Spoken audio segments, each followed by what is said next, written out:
What's up, YouTube? Today we're gonna be talking about the iPhone 10 in 2021. Yes, I've been using an iPhone 10 in 2021. Can you believe that? It's been housed in my business line. As you can see, it's active. It has a SIM card inside of it, and I've been using it exclusively for a lot of my business work and things like that.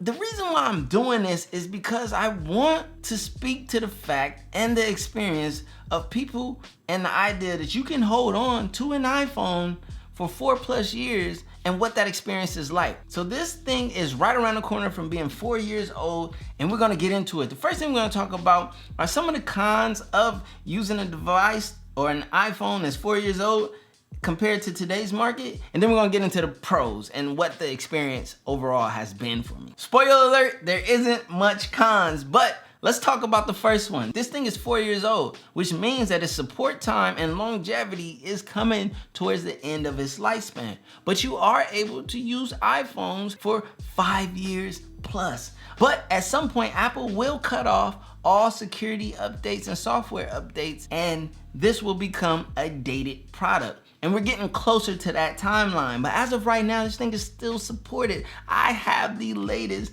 iOS on this bad boy. Matter of fact, I think there's an update. Yep, you see that dot right there, that bubble? But the fact that is, this thing is still updating. Let's get into it. Look at it, boom. I got 14.5. I need to put 14.5.1 right now because that's something security related. I'll do that right after this video. But product support is coming towards the inside for this. So that's one of the cons, or actually that's the biggest con of using or purchasing an iPhone 10 in 2021. And then my second con, which is my last con, is the camera array or the camera technology isn't as progressive or as good as today's cameras. Now, it's still good. You're still gonna get ideal video, ideal photos. Matter of fact, let's just snap one right now. I'm gonna snap a selfie.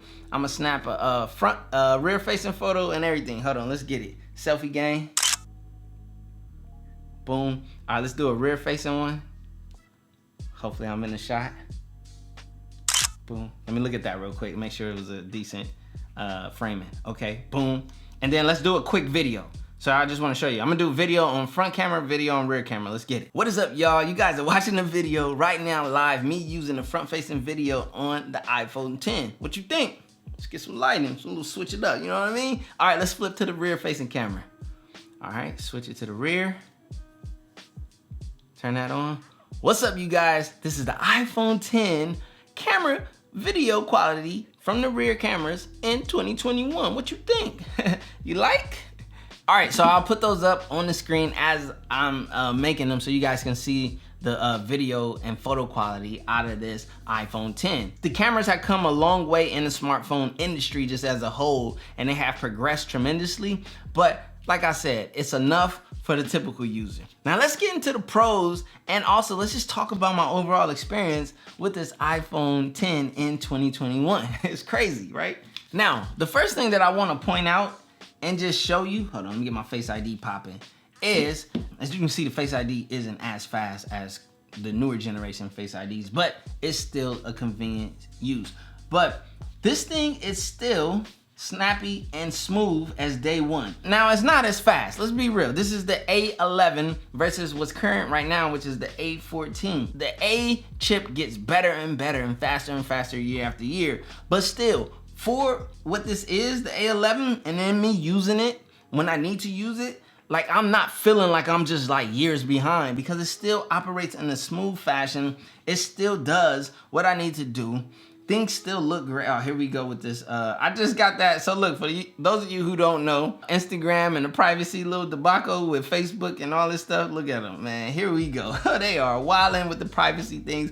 That's a different topic, different video. But the fact that I'm able to get ideal performance on iOS, I'm able to update to the latest iOS. Now, granted, it's not as fast as current models. So it is the A11, but the A11 is still current in 2021, if that makes sense. It's still a good experience, shall I say. Now, a crazy thing is with this display, the PPI, which is like the resolution thing, is very similar, almost on point with the current iPhone 12 model. The same thing with the average brightness of 625 nits, but I will say this, the iPhone 12 has a max brightness of 1200, which is double, so it can achieve a higher brightness. But as far as the display, just like for quality, this OLED display right here is phenomenal. It's great. Matter of fact, let's just pull up my video. What's my latest video I dropped today? Matter of fact, it was about the iPhone 12 mini.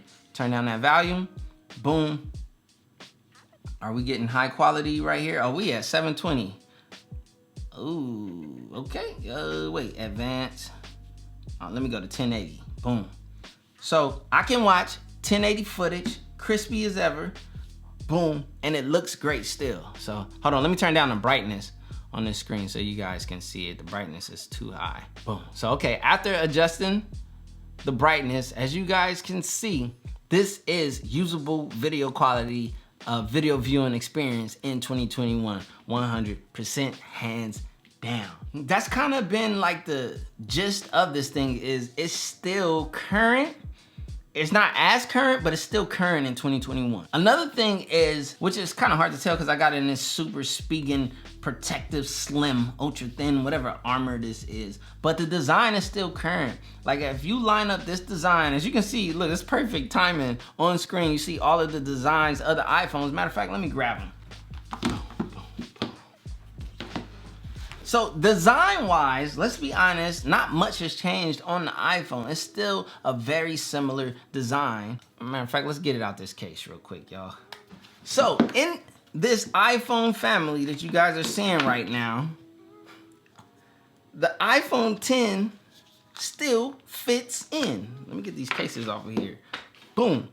As you can see, it's still the typical iPhone build and performance. It's a little different, very much similar to the iPhone XS Max. The 11 was the redesign, and then we got the 12, which gave us an even different design. But all in all, essentially, it's the iPhone that we know and use. And for those of us that love the iPhone, it's the iPhone that you know and love. That's what's dope about the iPhone 10 in 2021. If you held on to it, or if you're getting it at a super nice discounted price as a replacement phone to gap you until the new one or until you upgrade and so forth, it still fits in with the current iPhone models. It's not like you're gonna be singled out or anything. Most people probably wouldn't even know the difference, to be honest. Okay, so the display, as I was saying, is still great.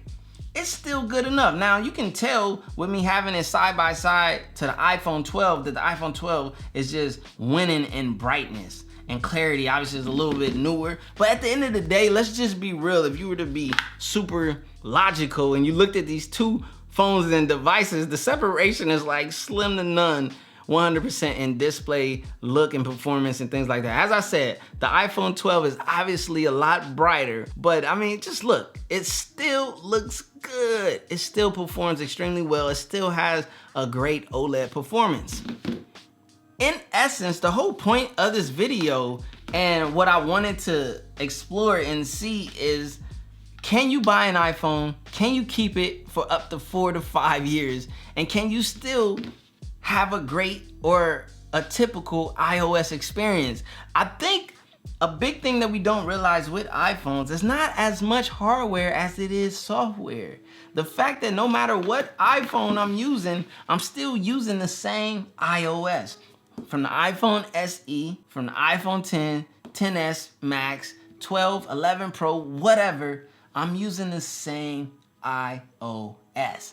And the iOS is the thing that people love and use on an iPhone. So as long as iOS is supported, as long as you're getting the updates and security patches, no matter what year or how long you choose to use and keep your iPhone, it should be good to go. I wanted to make this video quick and simple and easy and smooth. I wanted to let you know that, yeah, I'm using a 4-year-old smartphone device, which is an iPhone, in 2021, and I'm still getting along just fine as if I were using my XS Max or 11 Pro. I have the option to use something newer, better, but for some reason, I just chose this. It was obviously an experiment, and for the purpose of this video and review, yeah.